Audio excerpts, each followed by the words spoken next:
Welcome to A Celtic State of Mind. I'm Paul John Dykes. And I'm Kevin Graham. And today we're joined by Jeanette Findlay. Welcome to the show, Jeanette. Thank you for inviting me. It's an absolute pleasure to have you here. We're very interested to hear about An Gorta Mór and the long-standing fight or campaign to get a statue erected in Glasgow. A wee bit of a history lesson, I guess, to begin with. Could you tell us, if we go back to the 1840s, what was the reliance of the Irish to the potato, both in terms of nutrition and export? Yeah, well, I don't know so much about export, but certainly the bulk of the indigenous population relied on the potato as a staple food. So it was very much what they lived on. So I suppose any excess that they didn't use to eat, they would sell to pay the landlord, and so they had very small. It was very old, broken down agriculture. So you had very small strips of land. So more modern agricultural methods would have been bigger, bigger pieces of land that they could work on. And that, in a sense, was really what was behind Trevelyan's ideas. Mm-hmm. Coming on to Trevelyan, there was an outbreak of an infesting within the crop, basically. Yeah. Could you tell us how that impacted the Irish people and what people like Trevelyan, what the UK could have and failed to do? Yeah.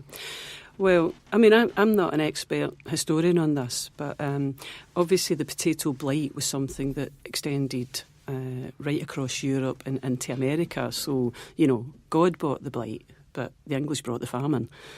So that was something that happened all over the world. In Scotland, the landowners dealt with it differently. They effectively just paid all of the people who were affected by it really to emigrate. That was really the approach there.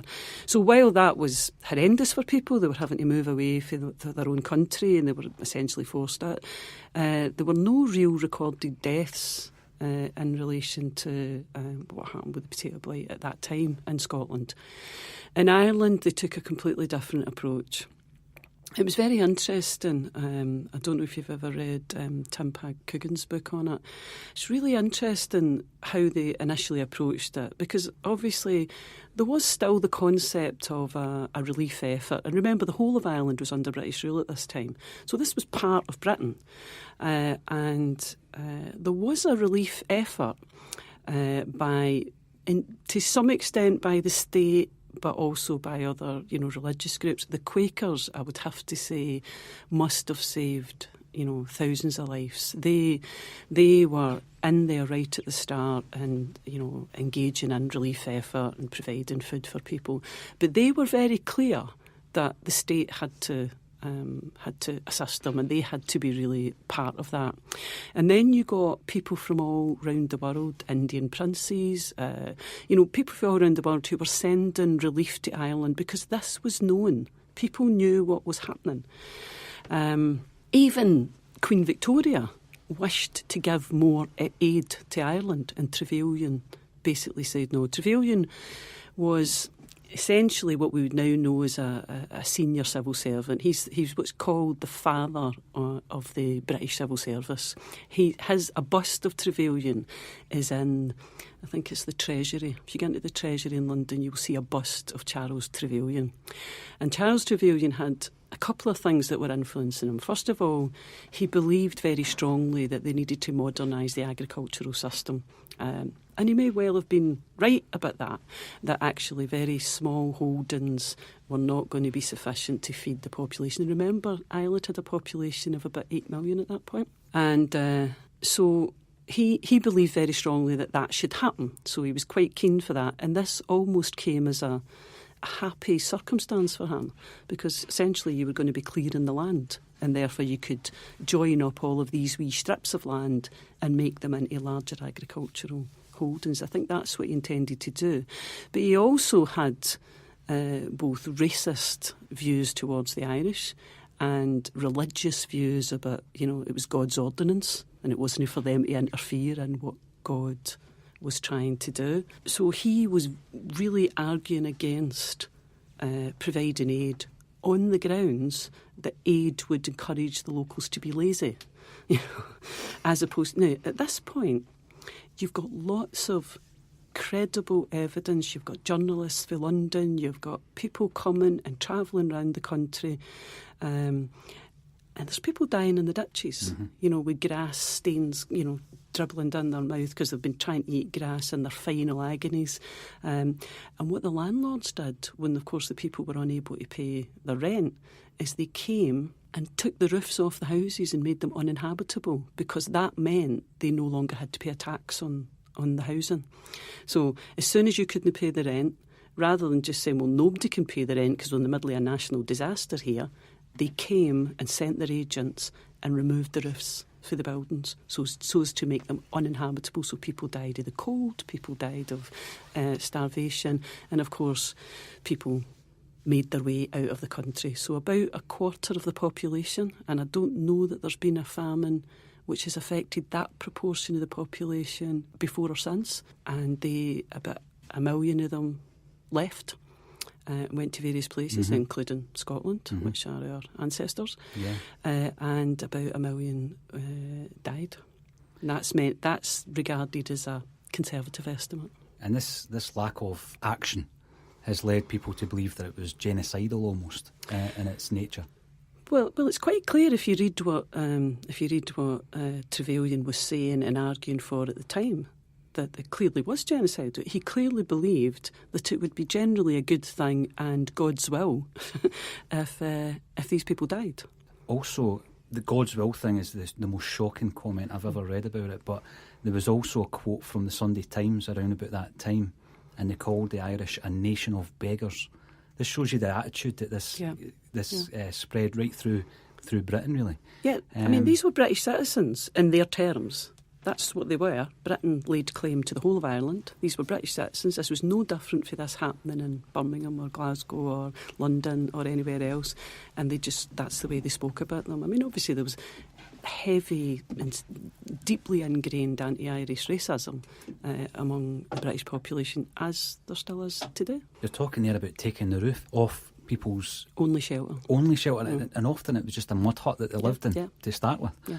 So if we try and connect that, and it's easy enough to connect that to how the formation of Celtic some years later sprung out of this famine and sprung out of this tragedy. And it wasn't just Celtic, of course. There was a number of football clubs whose main aim in formation was to raise money for charitable funds so that people could be fed.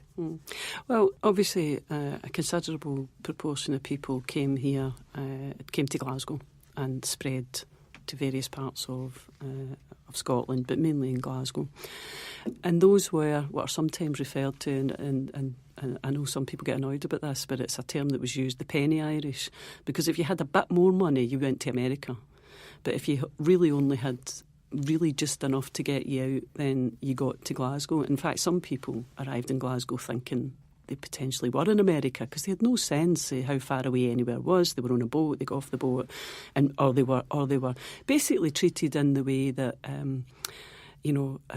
refugee communities are treated now. Somebody moves in and makes some money out of the fact that there's a disaster, and they take money off people and tell them they're going to take them to a safer place. And so they told them they were taking them to America, and they actually took them to Glasgow. So obviously then you have that period of these people arrive in very large numbers. Local population, as local populations often do, are not happy at all. They are squeezed into the worst, most horrendous slum housing. And that goes on for quite some time. And, at the time when Brother Walfrid himself, who left Ireland during the famine years, is at St Mary's in Abercrombie Street.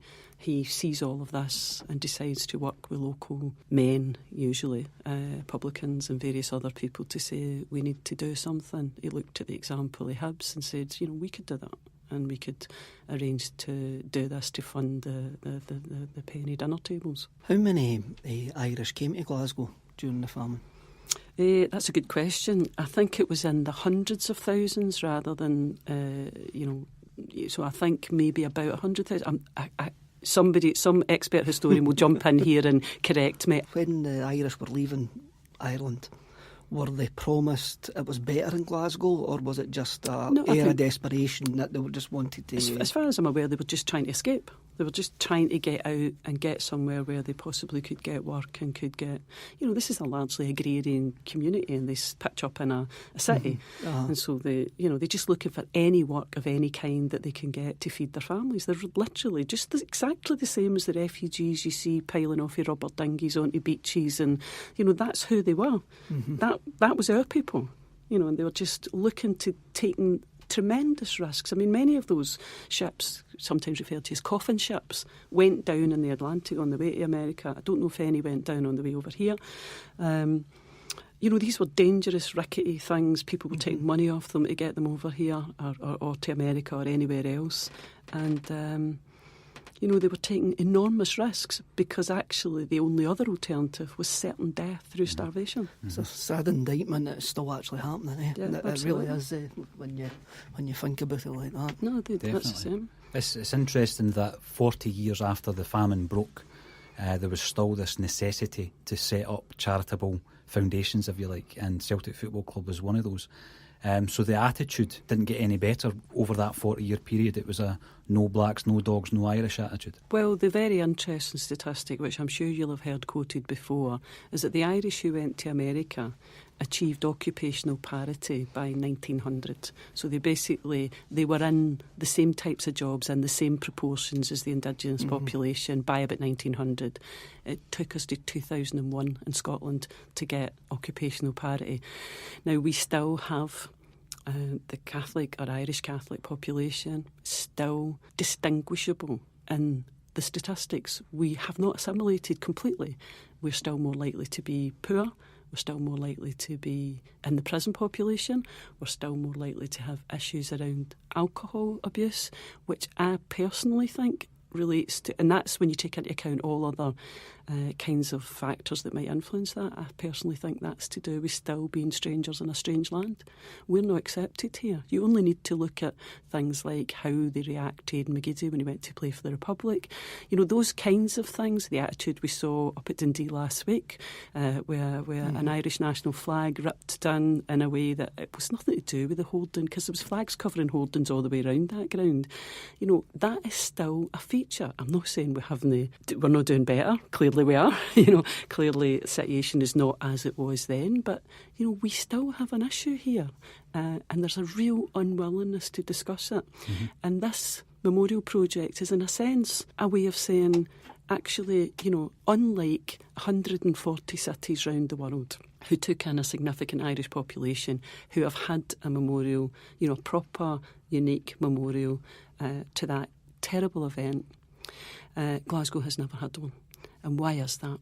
And we know why it is. But we need to have one now, and saying that we're having one and that we're building it is a part of saying we're here, we're not going anywhere else. Some of us have been here for 3-4 generations. We're here, we're staying, but we will remember our ancestors. We won't be rewriting history. We won't be accepting this sort of tartan nirvana view of Scotland where everybody's all treated equally, because it's not true. But let's try and address it. Let's make it like that.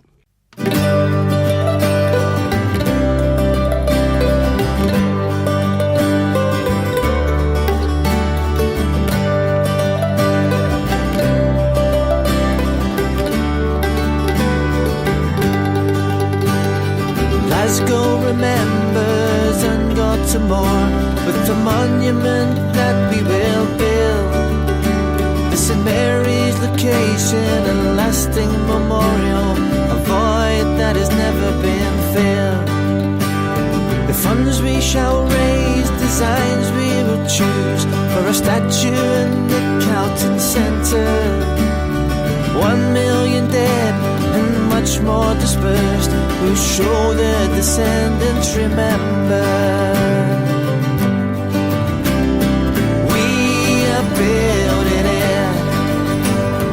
We are building it for our ancestors now in our Glasgow town. We are building it.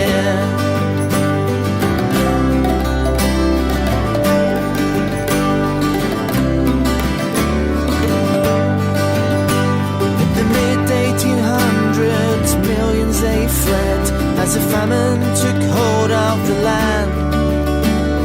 Throughout the world, in cities and towns, our people's new lives had begun.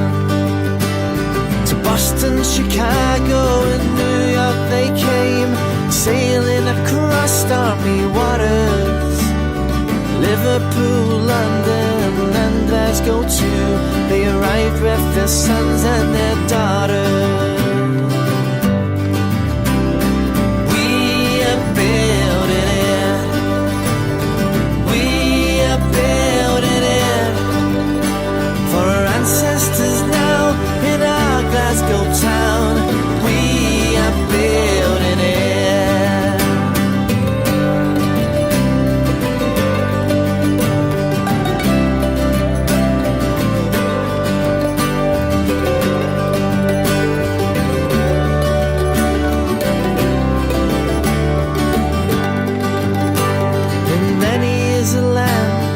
Monuments stand to remember the suffering caused in Melbourne, Ohio and Montreal, but in Glasgow there's not one at all.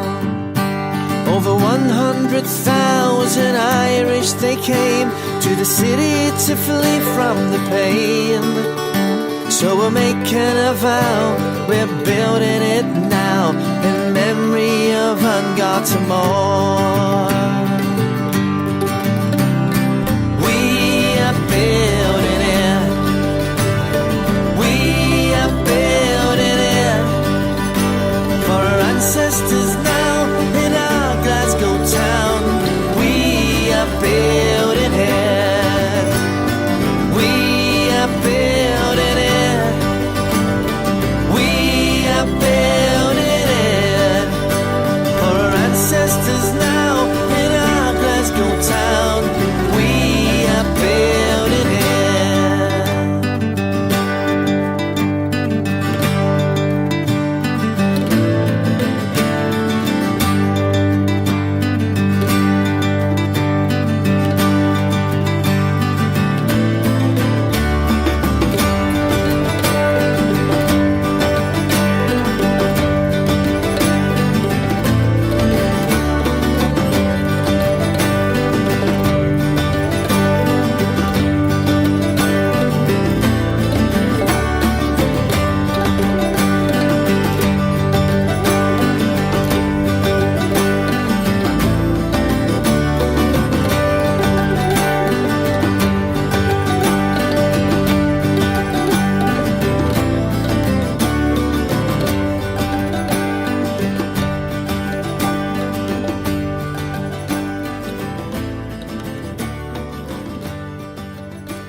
Fantastic achievement to get as far as you have done so far.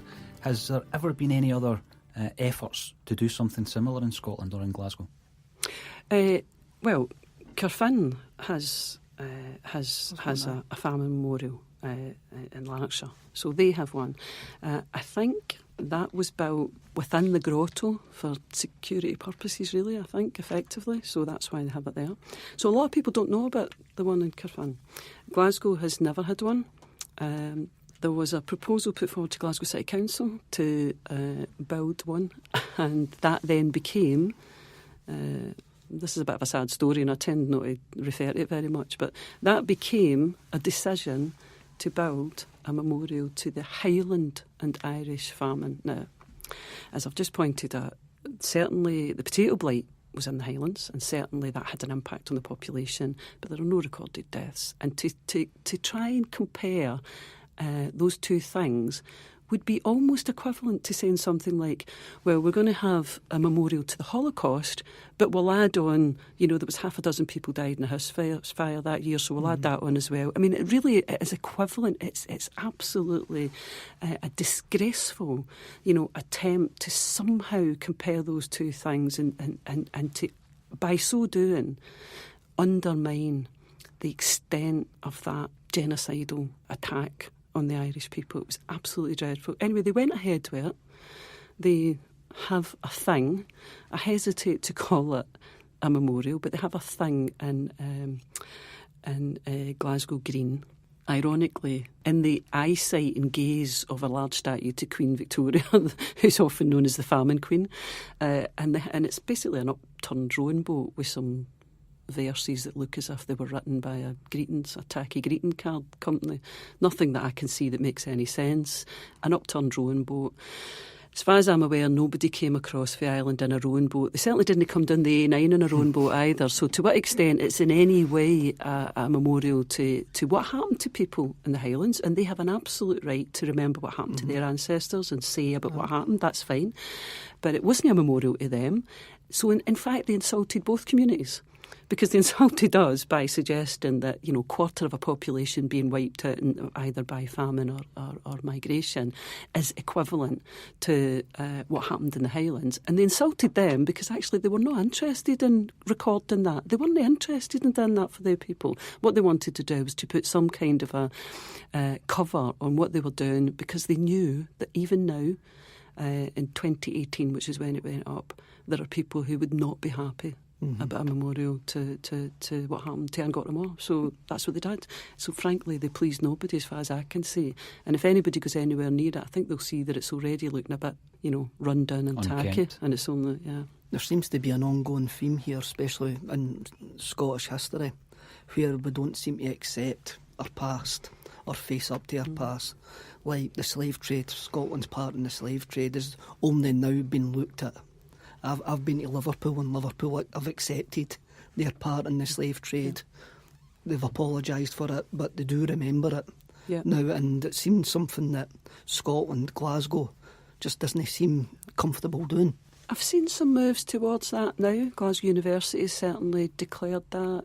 Other parts of Glasgow, institutions have declared it. So I've seen some evidence that people are starting to talk about now, and I think I can probably, if you want to take a bet with me, they will acknowledge that before they will acknowledge what happened to the Irish. But it's interesting you should mention the slave trade, because some of you will have seen that a very well-known footballer, Stan Collymore, during the collection at Celtic Park for the memorial, put up a tweet to Celtic saying, I'm going to donate £100 to this, and this is from an Englishman in memory of Amistad, which I think was one of the slave ships. So if you're listening, Stan, you haven't weighed in with the money yet, so we will need to be chasing that up.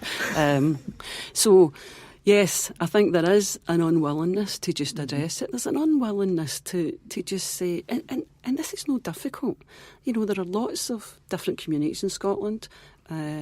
They have an absolute right to be recognised as such, and to sort of to maintain an allegiance to their heritage and their ethnic background. That's the way we should be. And the Irish are no different, but somehow that's always seen in a much more negative and problematic light than the Italians or the Polish or the Chinese or the Pakistanis or Indians. That's all fine. But we're not allowed to do that. So that's part of the problem. And I think this memorial is yet another step on the road to saying, no, this is what happened. Yeah. And we're here, and we're still here, and we still remember who we were. And, of course, many of our community regard themselves wholly as Scottish, and that's absolutely fine. They're entitled to do that. But they shouldn't have to abandon their ethnic background or their, religious or racial heritage in order to be able to say, well, I'm a Scottish citizen. They shouldn't have to do that. And nobody else does. We've been speaking about the resistance to accept, and you mentioned one example just recently of an Irish tricolour being removed and the way it was removed and the justification that was provided, followed by the gentleman being ejected from the stadium. We've seen many examples of this through the history of Celtic Football Club, and I think the two that I highlighted in terms of the flag flying was 52, when Harry Swan, who at that point had a position within the SFA, tried to force Celtic to stop flying the flag. And again, it reared its head in 72, and Celtic refused. You think 1952, 1972, that surely people are better educated and more diverse to allow the flying of an Irish tricolour. What was your thoughts when you found out and when you seen the footage up at Dens Park recently when that tricolour was snatched away the way it was? Well, my first thought was, that guy's a ninja, because he threw himself out of the balcony to go and get it. I actually know the person involved. So I saw the way it was done. It was very clear, because, you know, Twitter and people with smartphones, the way it is, you see this stuff, you get it immediately, even if you didn't actually see it. I mean, I was there, but I didn't see it coming down, because it happened in an instant. It was almost like, you know, the sort of like magician's trick of pulling the tablecloth out from under. That's what it like. It was like he had a wee look about, and then he weaved it down really, really quickly. I had to watch the clip twice to actually see what happened. Aye. That was that quick. Somebody actually put it up on Twitter with a sort of a line run it so that you could actually see what was happening. But the way he did, he just looked up and he's obviously thought to himself, that's no staying there, I'm having that. You know, he just weighed it down.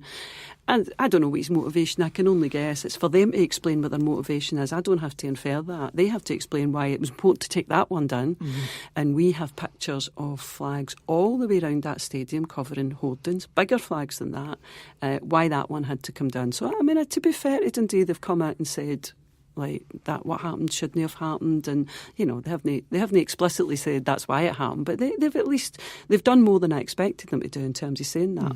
But moreover, if you look at there was other video footage that came out, and I don't want to say too much about this because it may end up in a court case for all I know, but there was like 4 or 5 police officers standing in a sort of semicircle while the stewards were trying to eject the gentleman involved, the Celtic ninja and his pal, and the guy was explaining, he's saying, like, why did you do that, and, you know, give him my flag back and whatever.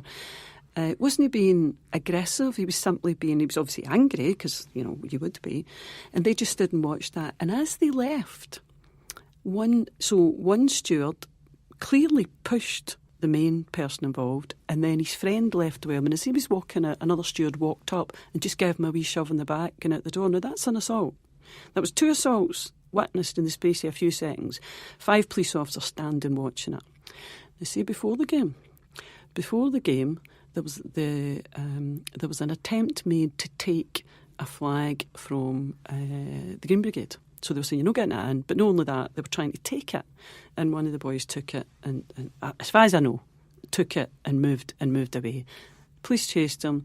Stewards were jumping, so the police were all over this boy. You've seen that. No. But there was somebody else also who we know who reached down a steward and put his hand on his back and said, you better calm down, because the steward was getting involved in it, which is obviously not his business. And he put his hand down and said, do you need to calm down, pal? And this is not a wee boy, this is somebody in their 40s who's, you know, has a respectable job and was there with his son, and he wasn't, you know, he said, you need to calm down. Lifted, held until after the game, released, potentially going to be charged for assault. And yet they watched the same thing.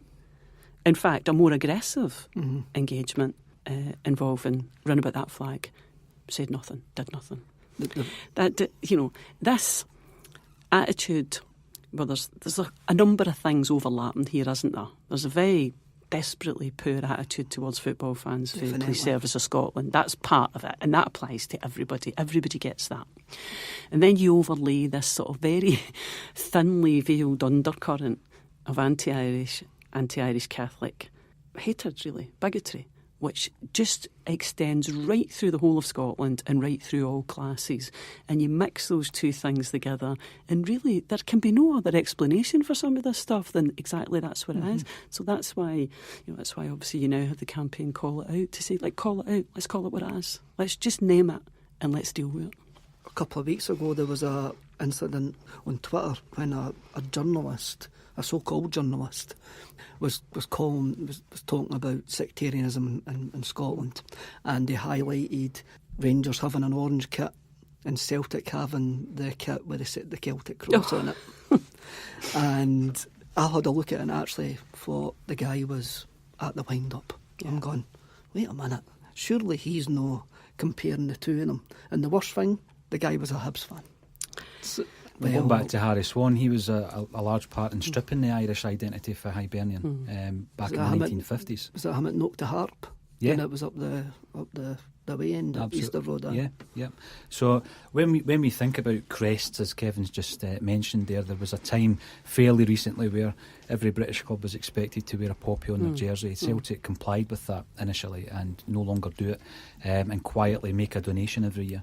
But what we have seen is the memorial embroidery on the jersey. How pleased were you when we started introducing that? Yeah, absolutely delighted, and that predated the sort of campaign to get the memorial built. It was part of that whole movement towards it. Absolutely delighted that we now annually mark National Famine Memorial Day by having the shirt. In fact, Celtic gave us one of the shirts. I think it was Johnny Hayes's to raffle for the memorial. No, really delighted, because that's what's wrong with that. Why would we not, as a club, recognise our background? Why would we not do that? And anybody who has a problem with that is a bigot. They're a racist or a bigot. That's what they are. I'm happy to say that. So, delighted to see it. It's an excellent initiative, and, long may it continue, because that is who we are. That's where we came from, and we can say all the things that we always say as though we feel we need to, but we are an inclusive club, because we are an inclusive club. But why would we not be able, like every other group, be able to mark our own background and heritage? Why is that a problem? You've spoken before about the actual prejudice that Celtic and Irish and Catholic people have faced through generations.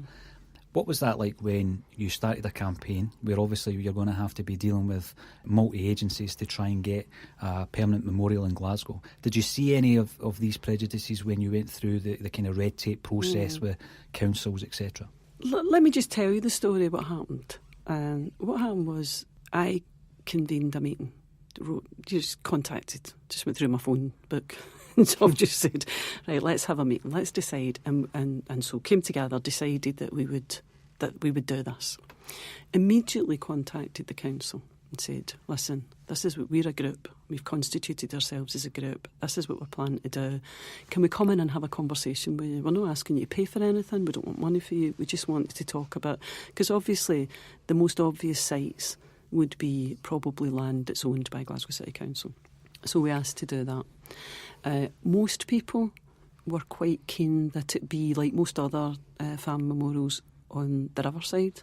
So you'll see a lot of famine memorials in Ireland where people are looking out to sea, and we had a sort of a vision of one looking in towards the city having landed. So that kind of thing. And a lot of people were very taken with that as an idea.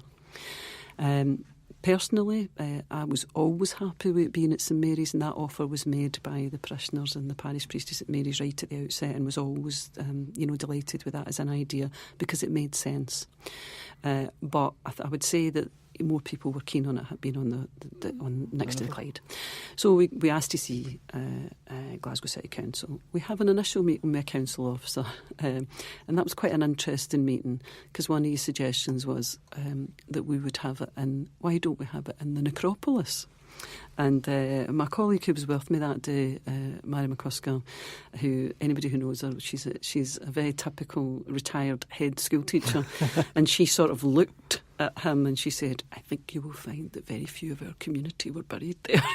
So there's that kind of thing. And then I made a statement. I said, well, because we talked about different things, and I said, well, what about George Square? And the guy laughed.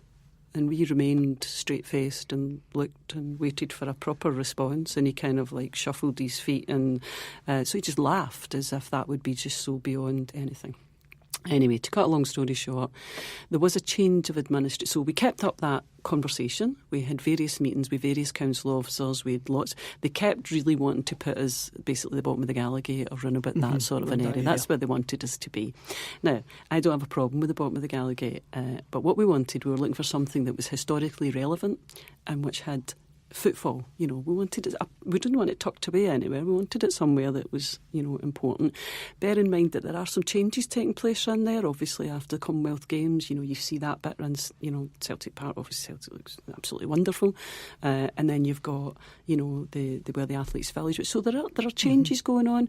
We were aware that Canon Tom was quite keen to develop some, a community structure run about building run about that area as well. So, you're trying to think into the future. You're saying, well, we don't need to just look at what's here now. We need to think about what will be there. But anyway, so that was there. They were very keen to have us somewhere, and there's a bit of waste ground in Charlotte Street and London Road, I think, that corner, if I'm right.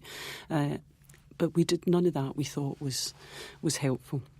We went to see the Archdiocese. The Archdiocese, the bit that we thought was ideal, if you're standing with your back to St Andrew's Cathedral in Glasgow, the Catholic Cathedral, if you're standing with your back to the door and you're looking at the Clyde, there's a huge square paved area with nothing on it and two raised sort of, I suppose, flower beds at either side, screaming out for something to be there, and that's where we wanted it.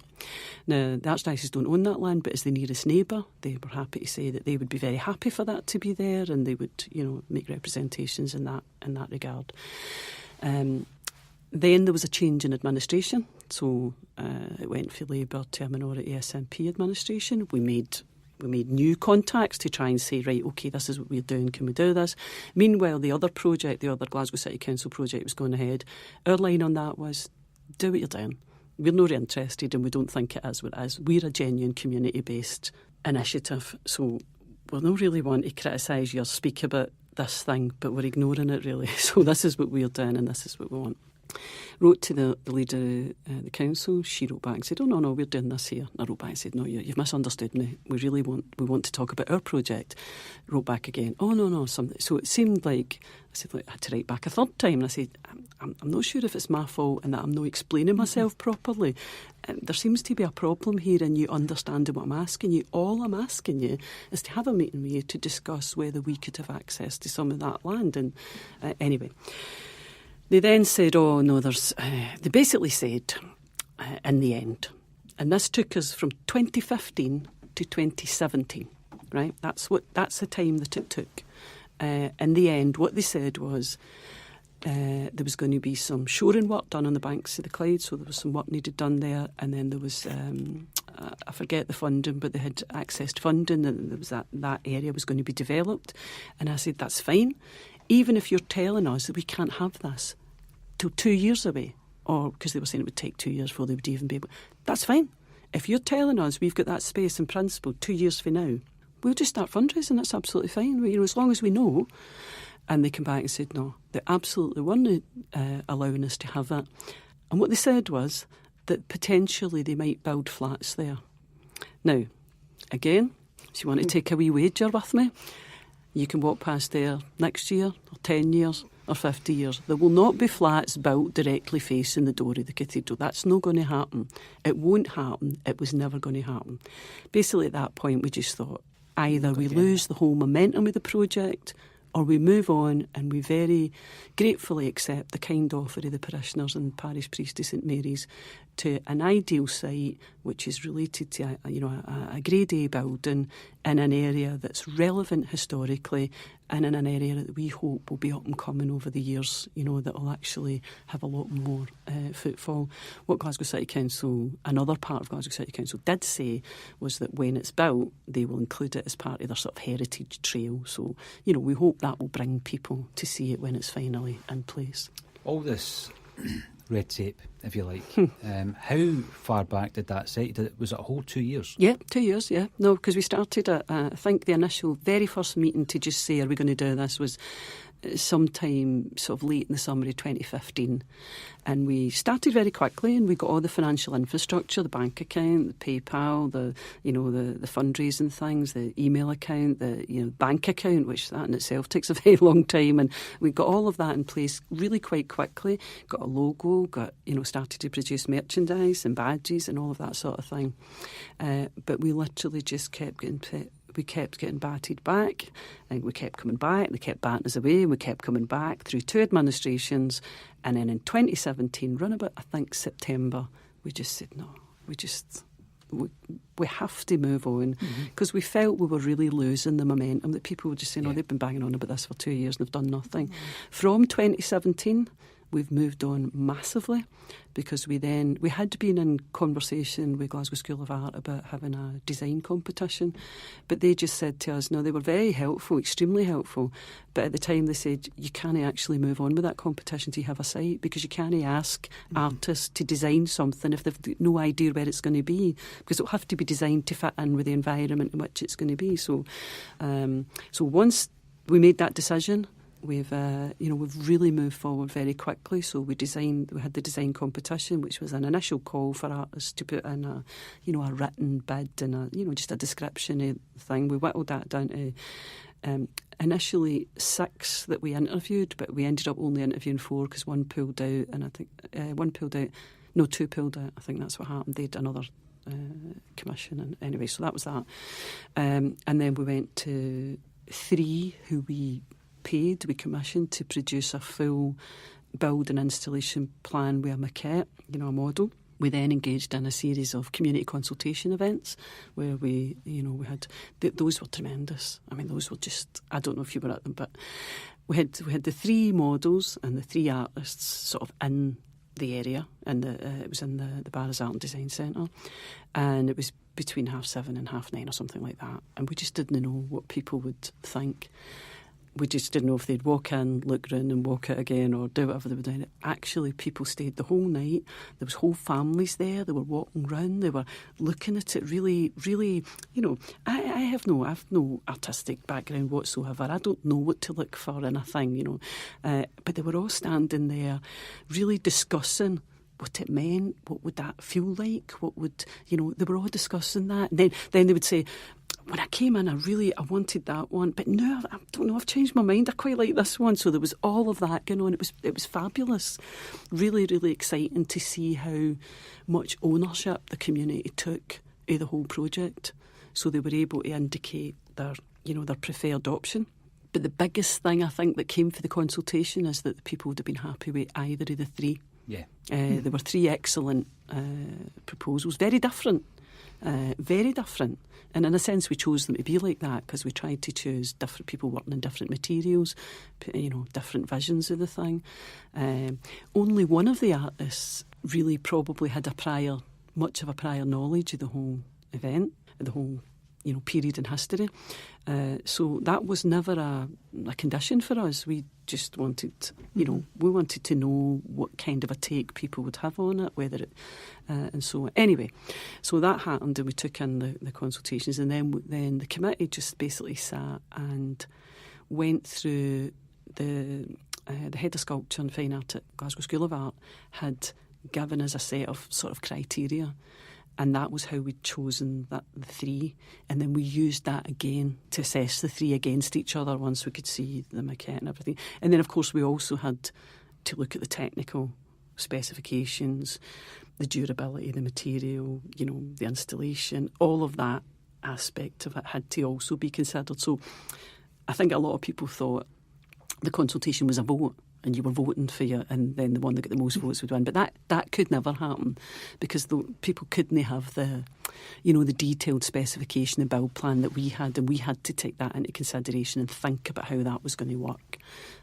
So that's how that happened, and we chose John McCarran's one, which is a 17-foot steel structure with 3 semi-abstract figures on it. We'd always said we didn't want something that was very abstract because people needed to know going on in the future what it was.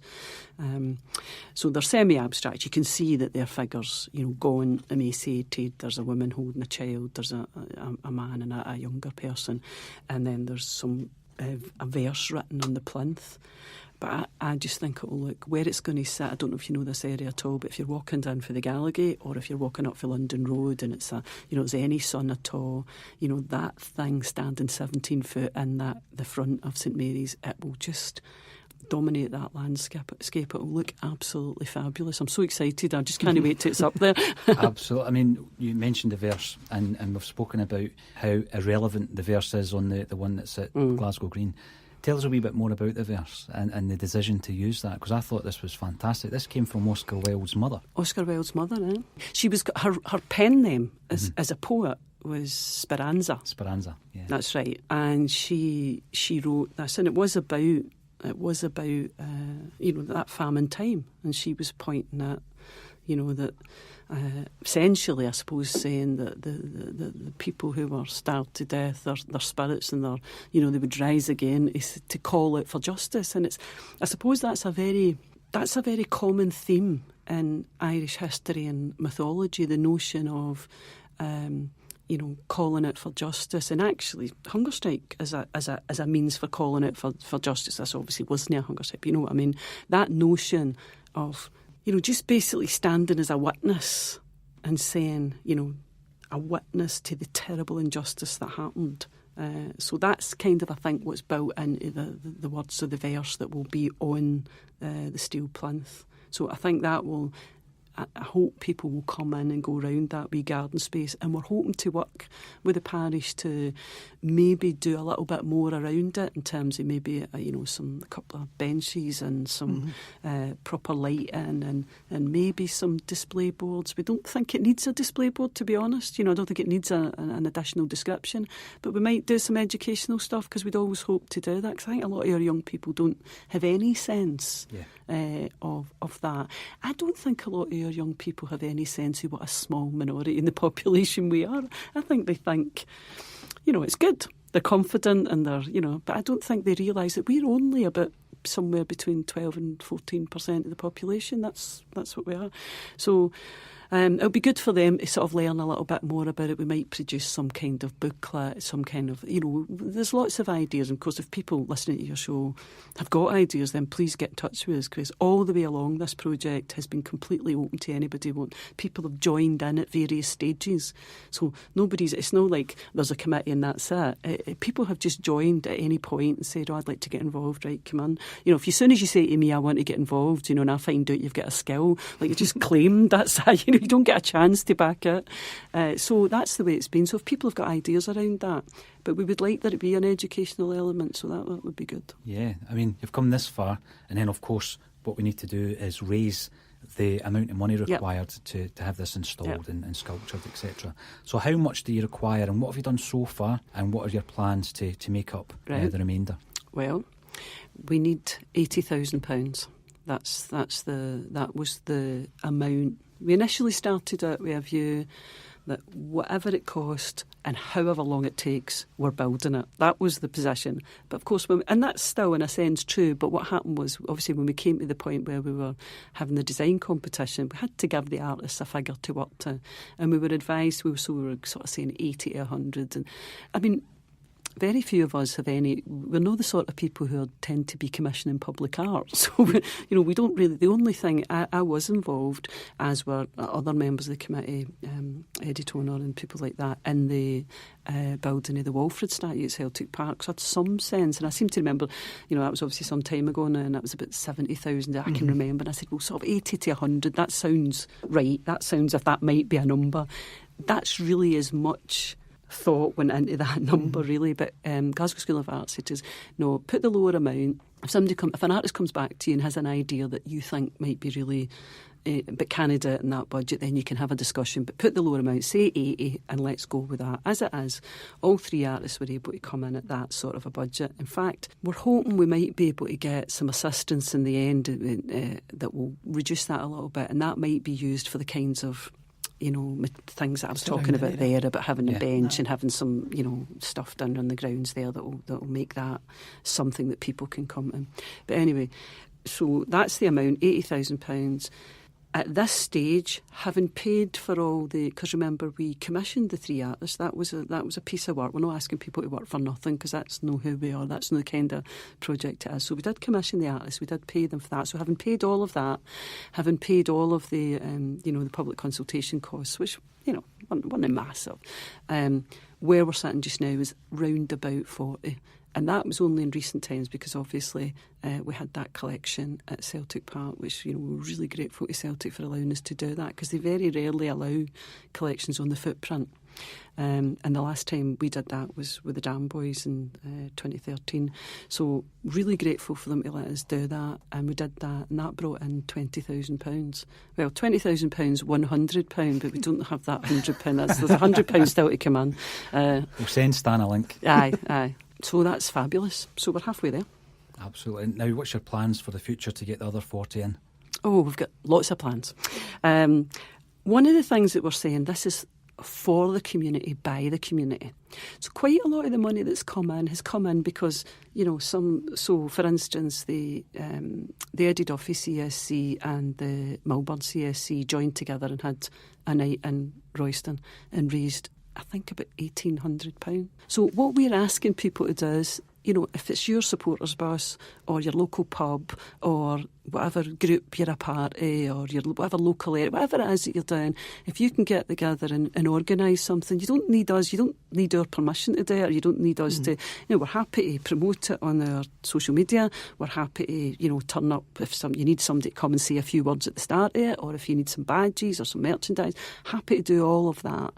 Yes, go ahead. So that's what we want to do. We want to have people, just so anybody listening to this that thinks they could run a wee race night or some kind of a, fundraising event, a raffle, whatever it is that you can do, then please do that. Let us know. Please do that. And just, so there's those kinds of events. So in that sense, I don't know what we might do because there's lots of people out doing their stuff just now.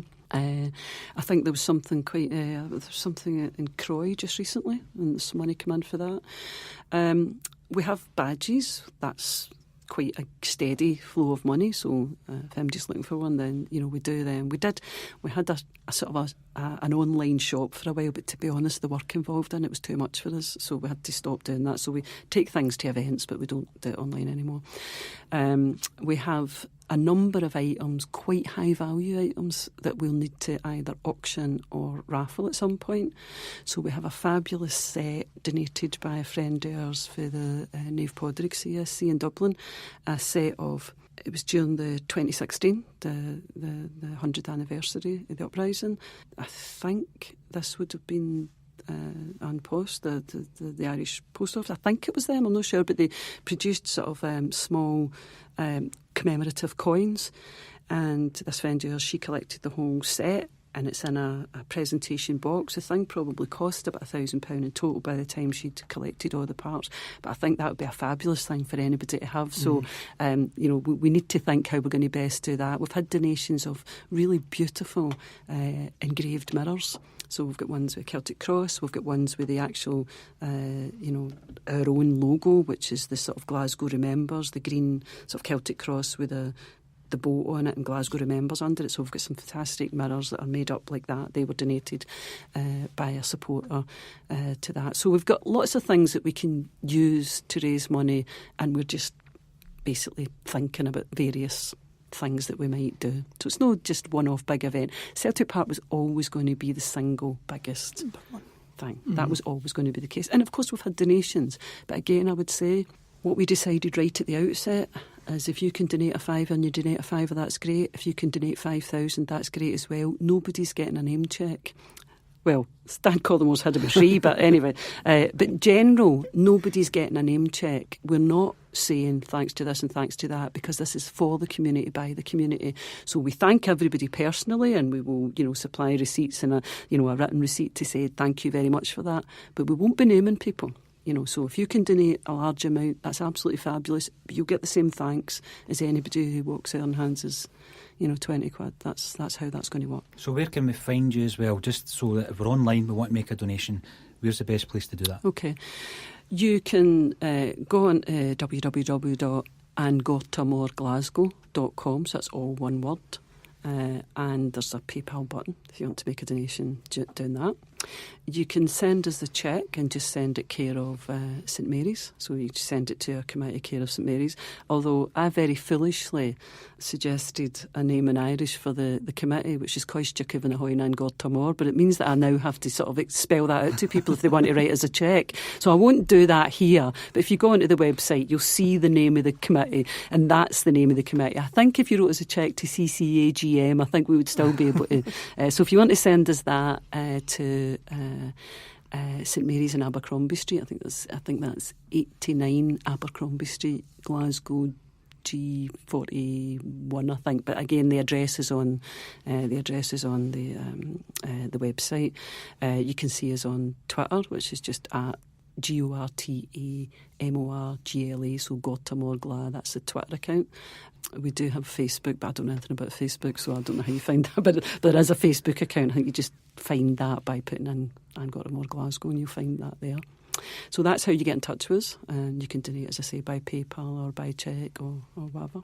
For the work you've done so far, a huge congratulations and well done. And here's to another 40 grand. Thank you very much for coming on to A Celtic State of Mind and joining us and telling us exactly what you're up to and what we need to do to get it over the line. Thank you very much. Thank you very much, both of you. Thank you. Thanks. A Celtic State of Mind can be found at axom.net. We're sponsored by Fansbet, the betting company by fans for fans.